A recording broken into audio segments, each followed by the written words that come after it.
Hi, I'm Stacy Andersen, also known as the Super Gene. Having lived in 9 cities across 3 continents and counting, Super Gene Unleashed features people from around the world sharing their unfiltered versions of female empowerment. With a 20-year global career in digital marketing, operating as a leader and mentor, and now as a wife and mother of 3, I encourage you to unleash your own Super Gene and become the most empowered version of yourself. Here's your advocate, ally, and confidant. I am ready to inspire you. Let's show the world what it's all about. Hello, and welcome back to another episode of Super Gene Unleashed. And today I'm joined again by Dzenana. And actually, Dzenana and I just recorded an episode. And in that episode, we spoke about her journey and all of the transformative encounters that she has faced in terms of shifting from her career, a corporate path, into a path led by Ayurvedic. And the reason why I wanted to record again with Dzenana and have another episode release is because at the end of the last episode, we were, I think, just about touching on the topic of plant medicine. And today, actually, she is fresh off of a specific retreat. I will let her talk about that more in a minute, but I just want to preface that today we have absolutely no agenda. We have literally just shown up, hit record, and that's the beauty of it, because sometimes in life, the greatest things come when you don't have a plan. And the whole point of today is to really uncover and understand a little bit more about plant medicine, because it's something, frankly, I've been reading a lot about, but really don't know much of what it is. So Dzenana, welcome back. And can you please explain and share what on earth is meant by plant medicine and what exactly you just did and where you're fresh off of? I do want to preface, I'm going to speak to plant medicine from my own experience. I'm by no means an expert, nor can I speak for anybody else or the textbooks that are out there, but I can definitely tell you my own experience. Okay. And the experience I had this weekend was with grandmother, ayahuasca. I believe this is my 8th or 9th retreat. And 8th or 9th time doing ayahuasca. No, it was my 14th and 15th time doing ayahuasca, but it was my 8th or 9th retreat. Because usually when you go and you sit for 2 or 3 times. So hold on. Then you must have been doing this for quite many years. Yes. So why don't I start with how plant medicine came about, and then I'll tell you about it. Yeah. This happened just about 3 years ago. I felt the call to sit in medicine. Through the last episode, we spoke about my life. I have sat in the Western medicines of alcohol and all the other drugs that you just get off the street. But when it comes to medicines for healing, I hadn't experienced it yet in a form of being led by a shaman or somebody that's really experienced in that area. And when I had stopped drinking, I had created a lot of space within myself to trust myself to be under the influence of certain medicines that I was researching. And like you, I did a lot of research. I spoke to a lot of people. I read a lot of books. I was really interested. And the one that kept calling was ayahuasca grandmother. And it was such a relief to know what I needed and wanted, but it was also a very scary endeavor because I've heard a lot of stories. And like anything in life, I feel there's a YouTube video for every experience, right? Oh, for sure. I mean, honestly, you can find an opinion on every topic, one way or the other. Yeah. And if you dig deep enough, you're going to oftentimes go into the rabbit hole of the bad experiences. However, I just knew I was called. So I did my research, and what was interesting is I could not find a place to go and receive. And that's another word that is used, receive. When you sit with grandmother, you receive. Okay. Means you receive the wisdom, you receive the calling, you receive whatever it is that's coming into the space when you're under, in the medicine, under the influence. And that's a more positive word to say anyhow. Yeah. And I couldn't find a place. And what was interesting is ibogaine kept coming through. Ibogaine is it's a grandfather medicine. So it's another medicine that is also used for healing. It's not as well known or as well used because it's normally a 48-hour trip versus a 6-hour trip. What was interesting, as soon as I found a place for ibogaine, grandmother just came right to me. She was like, nope, this is where you're going. This is what you're going to do. Okay. Like, just fell in my lap. So she found you. The same day that I found the Ibogaine retreat and called the place to talk to them, that was in the morning. In the afternoon, I went to swim, and this person that I'd known for a couple of years just walked up to me and just started talking to me about it out of nowhere. Oh my goodness. Yeah.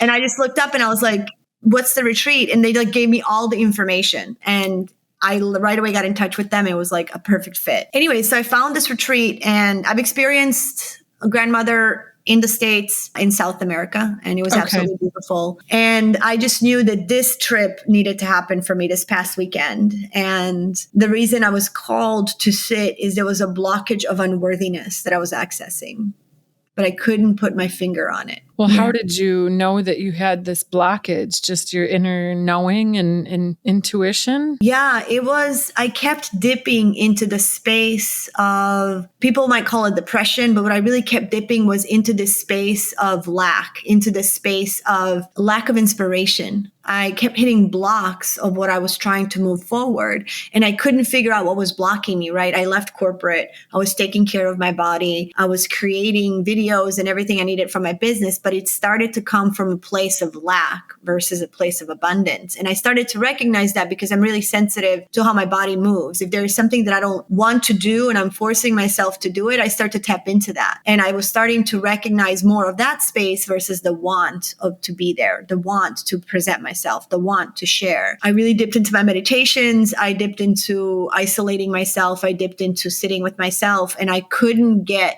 to the space of where it sits within my body. And what's really interesting about this within me, and like I said, I'll speak from my own experiences, I will be able to take myself so far, and then my psyche will stop. If it's a too sensitive of a topic, or it's not something within me trusts that I can breach that right now, it will just block. And have you ever heard of parts work or? No, I haven't actually. What is that? It's called internal family systems. So it was created by Dick Schwartz, and parts work is basically where, I'm going to just slightly go into it, and not a lot of people might know about this, but I think you'll be interested. I mean, I certainly have never heard of this before. So it's a therapeutic modality. It's something that therapists use. So it could be like EMDR, or it could be another form of like talk therapy or trauma therapy, but this is called internal family systems, also known as parts work. Parts works with three major personalities within us. The first one is the exile. The exile is the energy that is blocked within you, that is a frozen experience from trauma, right? And oftentimes exiles come from trauma, not necessarily from joyous experiences. They could, right? Because if you get too attached to having too much, for example, then the exile could come from that space. But in my essence, the exile was from unworthiness because of my past. And then what happens is each exile will have a firefighter or a manager in front of it that's like managing the situation. It's like, oh, you can't get to that part because it was too hard for you to handle it when you were little. So now we're going to manage this for you. We're going to create either certain habits or standards or things you're going to do, keep doing to avoid getting into that space of the exile to really see what you need. And so I kept hitting the wall. That's pretty deep, to think about. I literally just had a visual of somebody inside my brain, like managing and directing how I am based on any trauma, Yeah. And that's exactly what it is, Stacy. So we all have this. We all have personas within us that want to keep us protected from what we had experienced as children, or, if others believe in past lives or ancestral things that we're healing. And so these parts regulate how we communicate. These parts regulate how we show up. These parts regulate how we work. But what if we don't remember the trauma? Like, for instance, what if, I don't know, what if something happened to me, let's say long ago, but I simply don't remember? I don't remember a lot from my childhood. Would I still be impacted? Or do you think that this manager would still be, I guess, managing my actions on my behalf because this was such a deep-rooted experience that I haven't parted ways from? You know, you ask a really good question. You said, what if I can't remember? Something that I want to express is this is something that we all experience. We all experience a childhood, and not all of us can remember it. I personally have a handful of memories, and they're not pretty, right? And there's a whole lifetime I don't remember, right? When I say lifetime, I mean my past, my actual past of childhood. And sometimes you don't need to remember. Sometimes remembering the essence of the feeling and understanding what it feels like in your body to release that energy. All it is, it's a stuck energy in a certain specific part of your body that your body is holding on to. And some of us get to remember and some of us don't. And it's not even about always remembering, right? We don't have to get stuck that, oh my gosh, was I molested as a child? Or, oh my gosh, was I beaten as a child? Was I abducted as a child? It doesn't matter. Like, we get stuck on thinking that these things are going to come out. What's really important is for us to access the parts of ourselves that are holding us back and that are managed. And if we can focus more on the energy of what's within us, it will show itself. Yeah, and that makes a lot of sense. And so for me, I have been working with parts work for a while. And so I start to recognize when I'm not regulating in flow, because I know when I feel really good. I know when I am creating from this abundance, from this space of wanting to do the work. I know when I am giving to the universe from a space of love. And then I also know when I am not. And so I start to notice the differences, right? And this could be as simple as, wow, 2 weeks ago, I was waking up in the best mood. And this last week, I can't seem to get out of bed. You know? Yeah, definitely. I can't seem to fall asleep, or I seem to be eating and overeating. That was my thing. And it is my thing. We're going to figure that out after this. It hasn't happened since the medicine sit. But, you know, when you look at my body, you would never think, but I tend to overeat to a point of pain. Oh, and wow. I don't even notice it until it's done. And I'm like, why did I eat so much?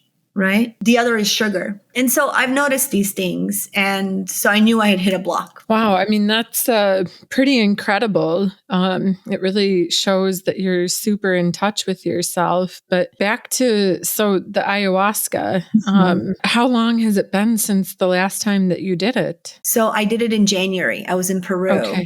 And the reason I did that's basically right after you left your job. So I guess now it was kind of a big pivotal moment too, because it's almost 6 months since that happened. And I guess 6 months is also a nice inflection point that it's half a year. So, yeah, okay. What was interesting is I wasn't planning to go in January because the whole thing that happened with my job was a sudden decision on both ends. Right? I had a plan to stay for another 4 years in corporate, and the universe heard I'm leaving, not how long it was going to take. And so the moment that I was complete with that contract with corporate, this opportunity just came in. It was like wild. It just found me. It was a friend of mine that was leading a group, and we had been in touch months before. And suddenly she's like, I have a spot open. Do you want to go? And I was like, wow. So again, where it just found you, fell in your lap. And yes. I mean, it's like those signs, people I know are always, at least when I have self-doubt, I always want some kind of a sign that's abundantly clear about which choice I should take. So it's so cool that you had this, because of course it had to feel like, I absolutely have to go. Yeah.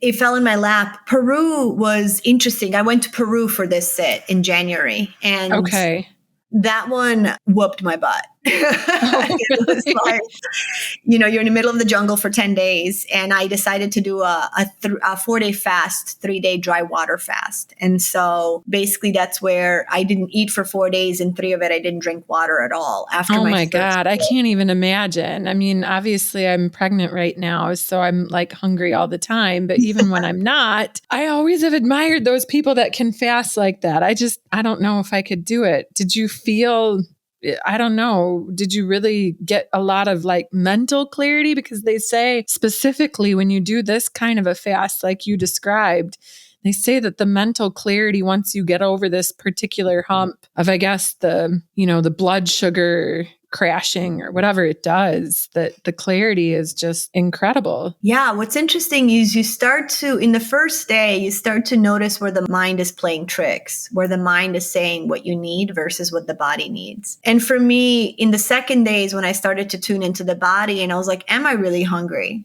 Am I really thirsty? And then you go into all of these thoughts of the things you have done and you start to really dig. It's almost like you have nothing else to do but to dig inside yourself now, right? You're no longer reaching out to put in, you're in digging out. And so, well, especially you're in a secluded jungle, so you're really there alone with your thoughts. And by the third day, you are in this space of understanding what is it that you want to choose. And what's really interesting about that space is, you're no longer battling the mind. You understand where the body is. You're safe, right? Because you have to like equilibrize yourself, find that space in the middle. Now you are really listening to the wisdom of what's coming through. And you hit a point of clarity that's absolutely, I will say, introduction to fasting, in my opinion, studying Ayurveda should really start with at least 24 hours for you to get used to it, or even 12 to 16-hour fasts, just to understand what the body feels like. But you also have to remember, I did a preparation prior to going to the jungle. You usually do a month fast for grandmother. And what I mean by that is you cut things out. And so you're bringing your body to a certain space of already being a clean channel. Obviously, you just did it this past weekend. So did you do this kind of a preparation fast for the past month? Yeah. And because I'm Ayurvedic and I practice Ayurveda, my adjustments don't take much, right? I don't drink, and my sugar comes from honey and natural fruits. So for me, all I needed to do was stop eating ice cream, right? The ice cream that I would have. So that's your poison. You do have a little human gene in you, and you like ice cream. That's good to know, because I was about to think, gosh, she has some resilience if she's only eating sugar from honey and fruit, which I love, by the way, but sometimes you have those cravings. I mean, Stacy, that's not the only sugar I eat. Let's be real. I love cookies. I love dark chocolate. No, I eat it, but I don't. What's really interesting is I don't keep it in my house. And so for me to have to go to the store when I have a craving is yeah, same here, by the way. I'm the exact same way. And it's like I'll treat myself if I go out, but I don't like to keep it in the house. So walk us through what you just experienced. I'm really so curious. And was it only 6 hours that this trip lasted? And I don't know, or did you do it a few times while you were there? Yeah. So this was actually a receiving of 2 plants and 2 ayahuasca sits, and I'll walk you through it. So we arrived on Thursday and we did a breath work. So that was like the preparation of settling into the space and getting to know the people you're with. And then did you know any of the people, by the way? I knew the shamans, the people that serve. I've sat with them before. I didn't know any of the people that were receiving with me. Okay. Yeah. They were strangers, now friends. Yeah. And so there was about 5 of us total, and two shamans. On Friday, Saturday, and Sunday is the ceremony. And how it works is and also just remember, every retreat is different, right? What I'm about to explain to you is how this retreat works. Okay. Other retreats have different intentions and the way they flow. And I've experienced it differently. So what I really loved about this one is whenever I have gone to Peru twice now to sit with 2 different shamans. And when I really went for a plant dieta, and I went for ayahuasca. So what that means is you drink specific plants for a certain amount of days to connect to that plant. And then you drink grandmother to seal the connection. And And do these plants have some kind of an interaction then, I would suppose? So, and this is probably something I'll send you a couple of books as well. But what's really interesting about the plants in South America is they have very specific powers, relationships, and these shamans, these doctors of plants that serve ayahuasca, a lot of them also know other plants that they connect with continuously that help them protect the space, help them be guided. And there's other things that I honestly can't even speak to because I'm nowhere near the knowledge of what they have. This is just what I have gained over the time. And so for sure. Yeah. So I have sat with 6 or 7 different plants and sealing them with ayahuasca. And so the 2 that I sat with this weekend with ayahuasca is Lobocaspi, which is a purger. It allows you to purge anything that might be stuck. And then Bobinsana, which is a feminine heart opener. And oh, wow. Mm-hmm.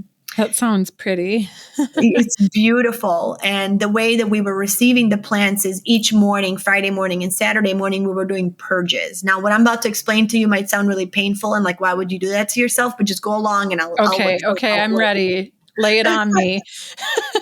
There's a tradition where you do plant purges. And what that means is some plants you just drink the tea and you fast during the 2-3 days, or you could eat, but you're really in the essence of the plant. You're connecting to the plant, you're journaling, you're not on your phone, you're really disconnected from everything. And then there's the purging aspect. And so what that means is you drink a huge cup of this tea and then you continue to drink a lot of water until you start to throw up. So is it the plant making you throw up, or the fact that you've had too much water making you throw up? It's the energy that you're releasing that's making you throw up as a result of what you're drinking. So, for example, some purges, I don't even drink that much and I'm just purging. And some purges, I drink like 2 liters and I'm like, there's nothing that's coming up. And so is it just like, I don't know, how long does it take from when you've had this until you just start throwing up? Is it pretty quick? In the beginning, when I started to do this with the plants, I don't even remember if it was fast or slow, but this time to me, it wasn't about, it takes usually an hour and a half, at least. What's time in that space? You don't really think about time. Yeah. And I guess you're not like on your phone checking what time it is. Yeah. What's interesting is you go inwards, I go inwards, and I start to listen. Where's the block? Where in my body do I feel it? How do I feel about this experience? Why am I judging this experience, or why am I allowing this experience? I start to really ask myself, where am I sitting with what I'm doing right now? And then you start to notice the voices within your mind of how they're speaking about what's going on. And oftentimes you'll find an answer. Like in Bobinsana, which was my Saturday morning purge, I was purging a blockage in my masculine. And what's interesting is my masculine has led most of my life, right? I've been a doer. I've been a creator. Yeah, I remember you said that as well. And, when we spoke last time, that you have a lot of masculine energy. Mm-hmm. But masculine can be very toxic if not accessed from the right space inside of you, right? You have people who are workaholics, people who overdo, people who overpush in the gym, people who don't know how to stop. To me, I was doing that. And what I was doing is I was pushing past my limits instead of actually pulling into the essence of the masculine to understand how it wants to manifest. And so as a result, I had a block in my masculine side. So your left is your feminine and your right is your masculine. That's how we're separated. And what's really interesting is I was born with hip dysplasia, and my right hip actually holds a lot of trauma and issues from the past. And so I felt my right hip, it was like online the entire time, traveling through my forearm. It was like, it was getting fully numb. And really, like just this past weekend, this is the sensation you were feeling? Sunday. Yeah, this is Sunday morning when we were purging with Bobinsana. Like the body sensations were pretty wild. Yeah. Mm-hmm. You feel exactly where the energy is stuck. Once you're tuned into the medicine and you're willing to receive, you start to actually recognize where in your body is stuck. And I knew it was my forearm and I knew it was my right hip because I stopped to actually listen. And then what you can do is you can actually create a conversation with those parts of yourself. You can say, what do I need right now to let that go? I stayed stuck until I sat in grandmother that night, Okay, back up just one quick second. So could someone like myself who doesn't know anything, like I didn't know anything about feminine side, masculine side, would I be able to detect blockages if I did this? Or does it take a certain knowing or study of the plant medicine to be able to get the most out of the experience? We were being led also by people who understand these things. There's a mapacho tobacco that they can also smoke and help you release. They can also help you target it. Would you be able to recognize it? Let me ask you this. Do you know when your big toe hurts? Do you know when you have a headache? Do you know when your finger hurts? And so what I mean by that is it's about how well are you willing to tune into your body. And so many people, and probably myself included, we don't necessarily sit with our thoughts, and what you just asked me about. Can you feel the pain in your toe? Not the physical pain, but an emotional pain, or, like you said, trying to get to the bottom of why do I feel off this week compared to last week, and why if that continues, why am I having multiple weeks where I'm feeling off, and what's keeping me in this sluggish space? But often I think so many people mask rather than trying to uncover what it is, because it can be scary to have those truths and emotions come out and face you. It's so much easier. Oh, if I stub my toe, I'll put ice on it. But if you uncover that you have an emotional trauma and your manager is making you feel or think or do a certain way, or however that works, it can be a lot harder to deal with. Stacy, you just explained it really well. So this ease in the body is as a result of manifestation of not wanting to look at what's really going on. I'm going to say something right now that's really controversial, and this is my own belief. I don't say that anybody else needs to believe this, but studying Ayurveda and even watching my own father die from cancer, this ease in the body happens as a result of not wanting to tune into your higher self to really understand where the dis-ease is starting. And it's usually a mental, psychological, deep-rooted wound that is either unworthiness or need to perform or lack of love or whatever it may be that stemmed from when you experienced it. Well, what's so interesting about that? So you've explained this emotional connection to the disease, but there's a lot of research that has been coming out recently, specifically related to cancer, non-communicable diseases in general, meaning I cannot pass it from me to you. And that's a disease that's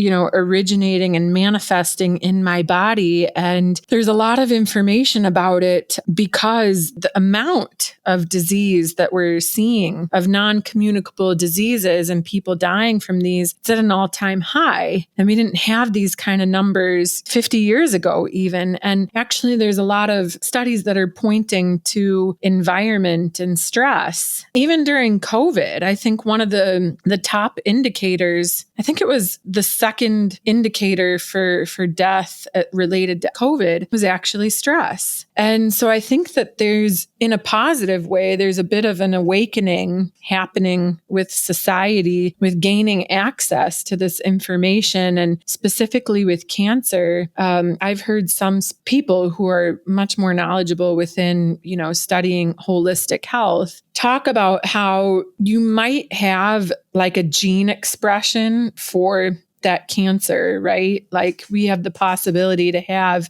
something wrong with a gene or whatever you would call it. But it's about the environment, the stress, and the traumas, and all of these things, including, of course, food, that then activate it and make that gene express itself, i.e. then, coming out into like a cancer. So it's so interesting to hear you say that, because it also coincides with how, like right now in the world, we've never had so many people who have mental illness, and, a pill for every ill, and people taking, pharmaceutical medicine. So I'm very inspired to hear about this plant medicine journey, because it coincides with a lot that I'm also seeing at the same time coming out, because there are many articles right now about plant medicine and psychedelics and how there might be all of these, opportunities for healing through them. Yeah. And, the original question you asked me is, can somebody like myself who hasn't experienced this know how to access this within myself when I'm experiencing the plants? And I was the only one there that was a returning customer per se. Okay.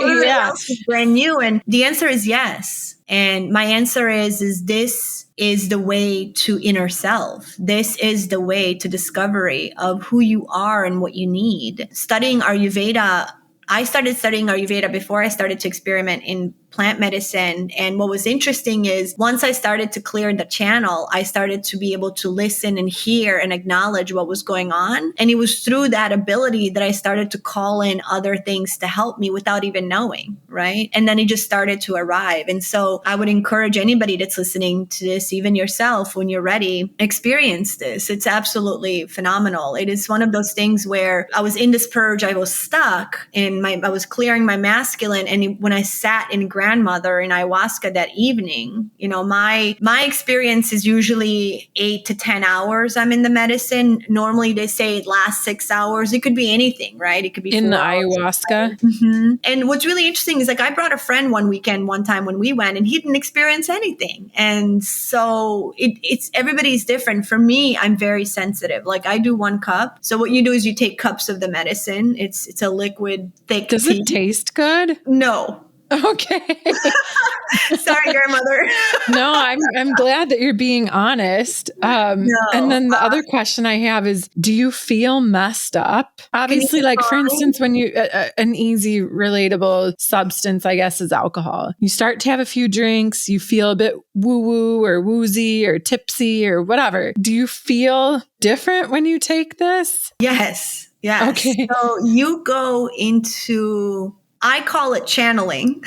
Okay. Others might call it a psychedelic experience, but you start to travel in spaces you normally don't when you're sober. If that's the right for word instance, to use. let's say that on this retreat, you were sitting in a forest doing it. Does that mean that you all of a sudden see yourself sitting, I don't know, at your house or in a different place? Or, like, do you see things? You could see yourself in any state, right? You lose coherence. Right. What I mean by that, like, a mushroom sit can actually give you a completely different visual where you don't even think you're in your own house. With grandmother, for me, I know I'm where I am. Like, where you start to visually see other things. What for me, and like I said, I can only speak to my experience because every single grandmother sit I've had is different.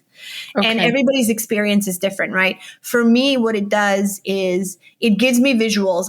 Like, for example, in one of my grandmother sits, I saw my father. My father came and had a full-blown conversation with me. He passed 4 years ago. My cat would come to me. And is your cat still alive? Yes, my cat's alive.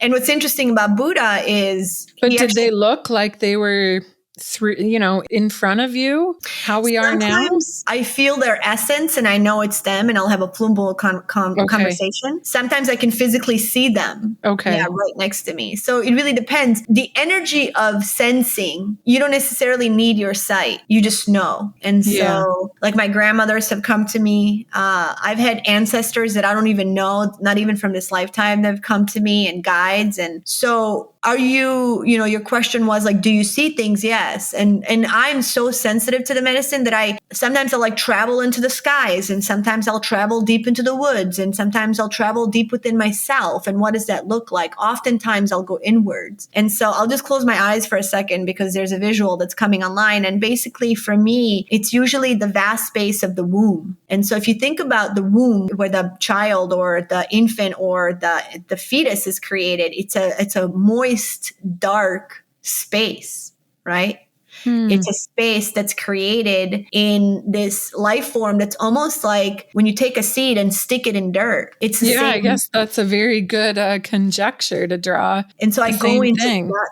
Yeah, I go into that space, and I'm oftentimes in this darkness, and that's what they call the shadow. And within the shadow is where I can see, what have I left that I'm not looking at? What am I experiencing in this front that's blocking this stuff that's in the shadow? And I'll find all kinds of things. I'll find feelings, emotions. Sometimes I'll remember things. I've definitely seen things that I didn't remember per se. Okay. Sometimes I'll find personas. Sometimes I will find, Sorry, what do you mean by a persona? Yeah.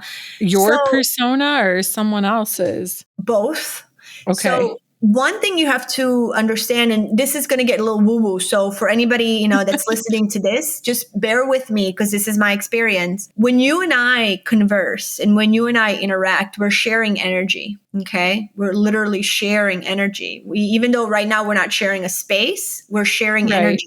And sometimes energies can attach themselves, and sometimes you could leave parts of yourself, and sometimes you pick other things up that are around you. And so when I have gone into this shadow, sometimes I'll find energy that wasn't mine. I'll find energy that I've picked up, or I'll find energy that I attracted as a result of the frequency that I was pushing out at the time, right? And then I'll have to recognize and decide, is this still serving me, or do I need to let this go? And oftentimes you're clearing. You're releasing. Actually, I know what you're talking about because many years ago now, gosh, I think it's been, I don't know, 5, 6, 7 years, I guess, since I've done it. I used to do something called theta healing. And it's basically, the person I was with was a theta healer. So she could conduct the session. And she actually described what you're talking about with the energies and how other people, like sometimes you absorb and hang on to the remnants of their energy. And she did do clearings. And I remember feeling as if I lost weight. And I remember every time I did the session, I would sleep like an absolute rock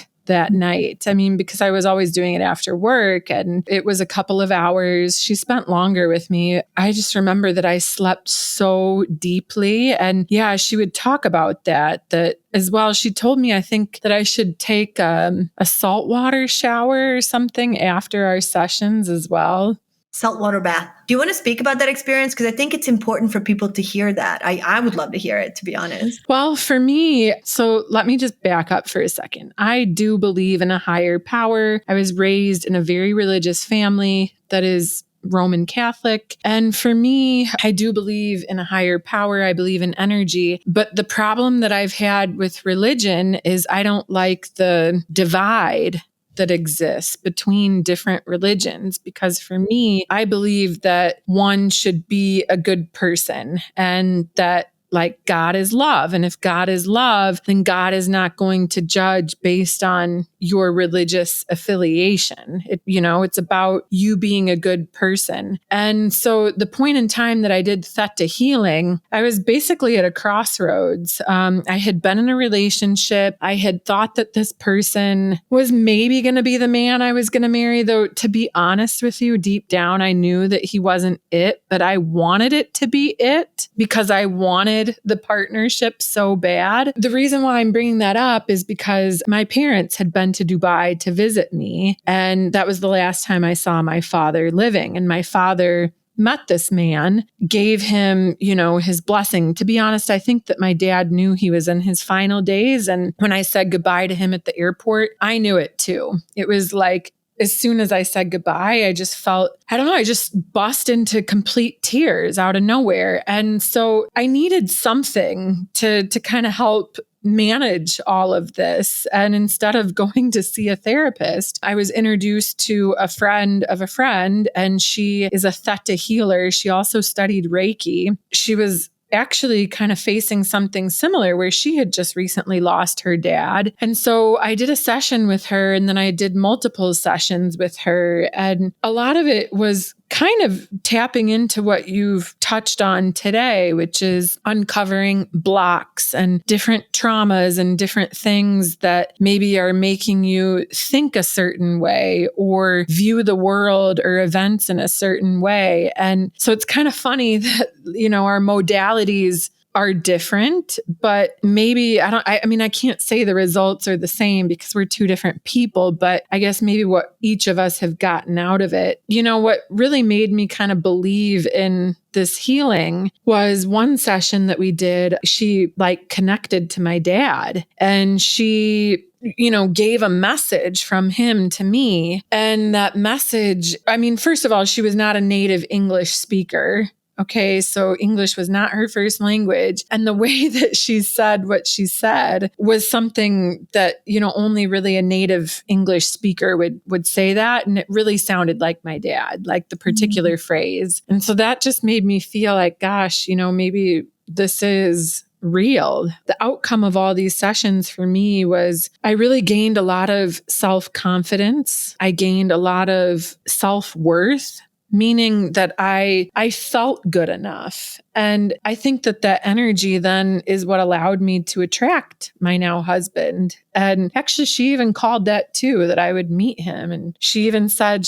that it would be in an outdoor setting, which is crazy. So for me, I really enjoyed the sessions and found them useful. I don't know. I think it can be tough though, because it makes you face things, whether you're prepared to face it or not, it comes out, and you have to then figure out where to you go from here now that you've kind of learned these things about yourself? I think the better question is, what's the alternative? To stay in the darkness.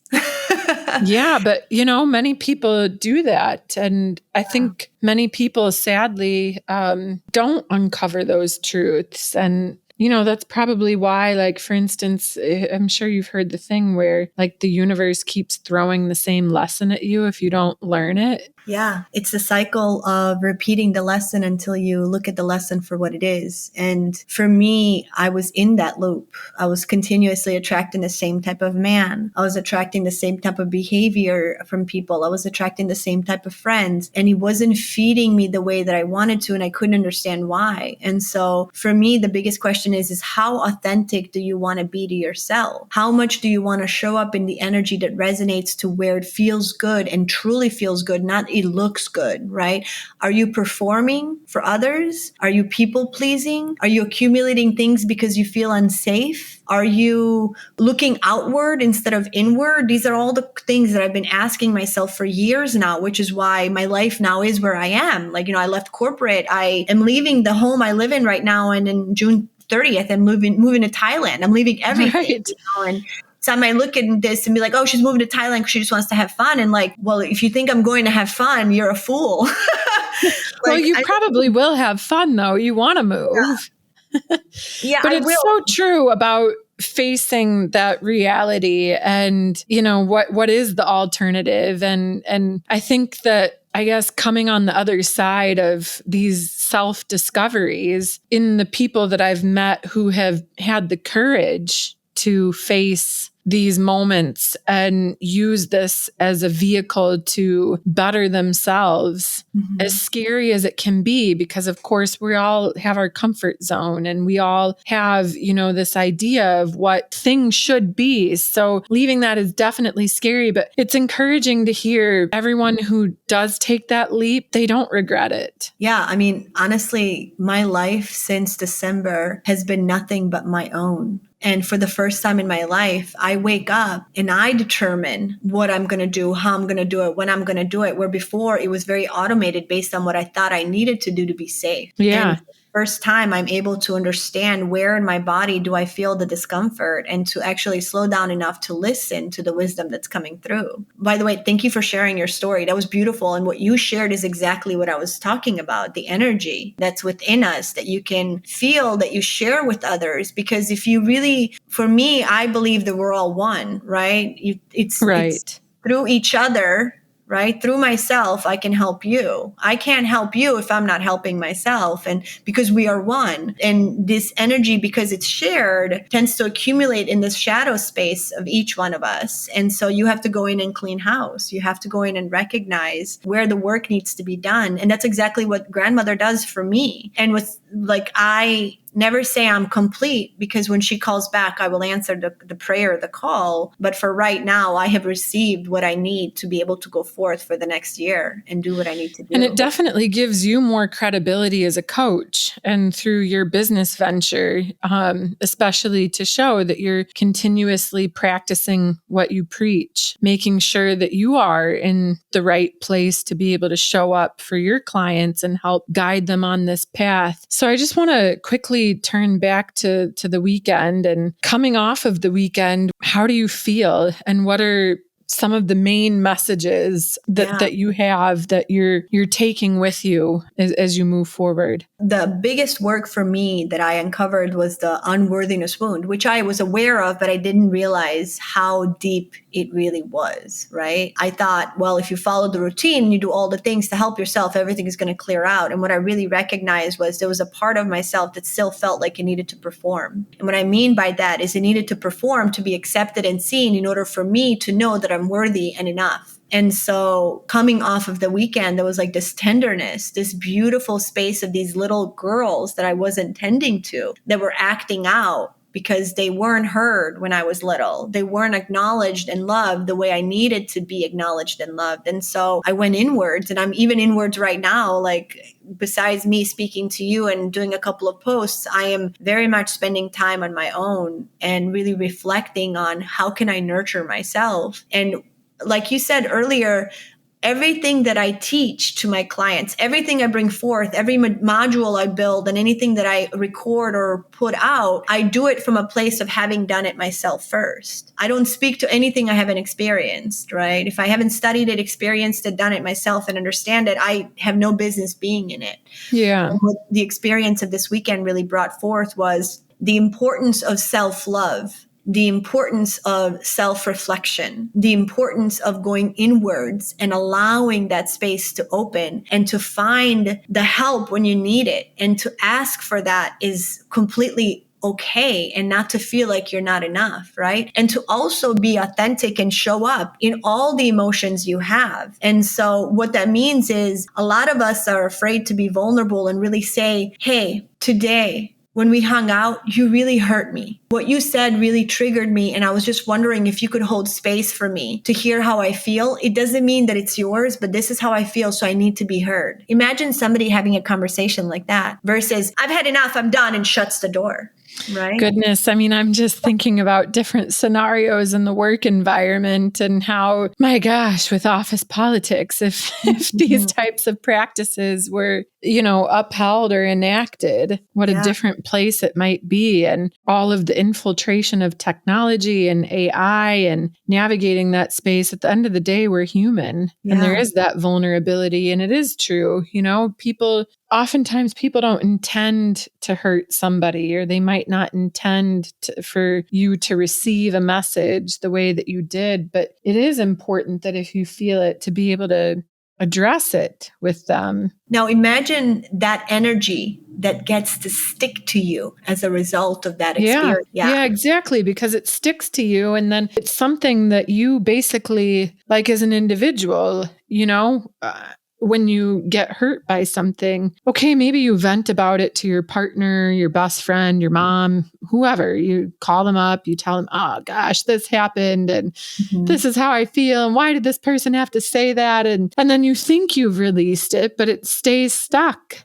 Because, and even if you forget about it and move on, it's probably one of those hidden managers, like we talked about at the beginning of this, that's kind of guiding the way that you think and act moving forward. Yeah. And what you just said right now, here's my invitation as we close out our conversation. My invitation is the next time you're interacting with anything, anybody, right? Notice where in your body you start to feel or stuck, or your breath stops, or you physically stop. Just start to notice where the flow stops. And that's how you start to recognize what things might be in the way.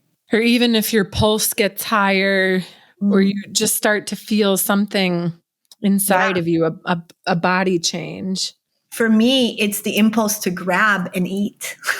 Like to avoid the feeling, right? Because when you eat, you're stuffing and then your body moves the energy towards something else. So, and we laugh, but like to others, it could be addiction, right? So yeah, it could.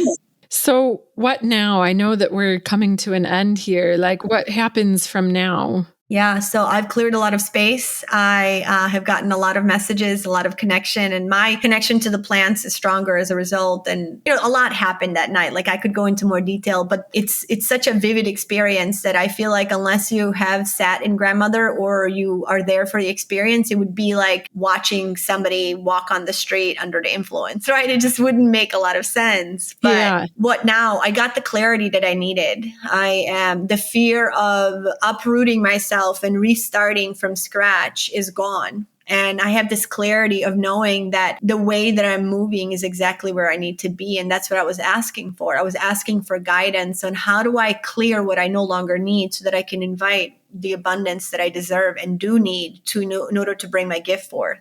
That's absolutely amazing. And it's perfect timing because it's about 1 month until your move.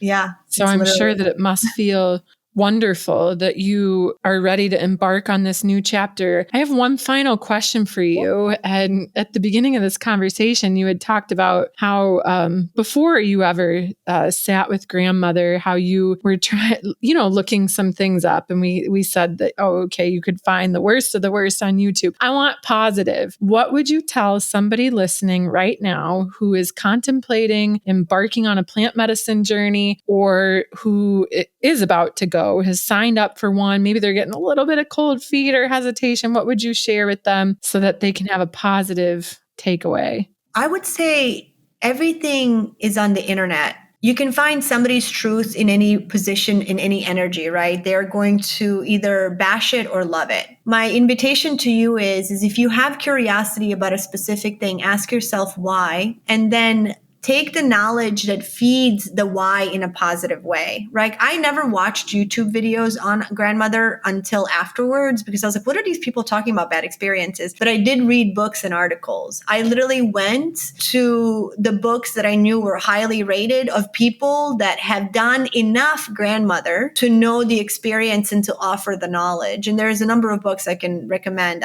They're not coming to tongue right now, but what I would recommend is do your research, but also at a certain point, if it keeps calling, it's time to answer the call and surrender to that, because it's very similar to when you have the urge to go to the bathroom or eat or, go clean your house. It's like that. And just know where it's coming from. Trust yourself. The idea is you're going to come home to yourself. That's the whole point of the experience. Wow. I really love that. I love the answer the calls, surrender, and basically just go for it. So take the leap. Thank you so much, Dzenana, for coming on today and sharing your experience. I mean, I'm certainly intrigued. I don't know if I will try it ever, but I'm definitely certainly intrigued. I haven't read much about it, but it is so lovely to hear your experience. And I'm so excited for you on this next venture. Thank you so much for joining. And I really can't wait to watch your journey and see what's next once you make the move.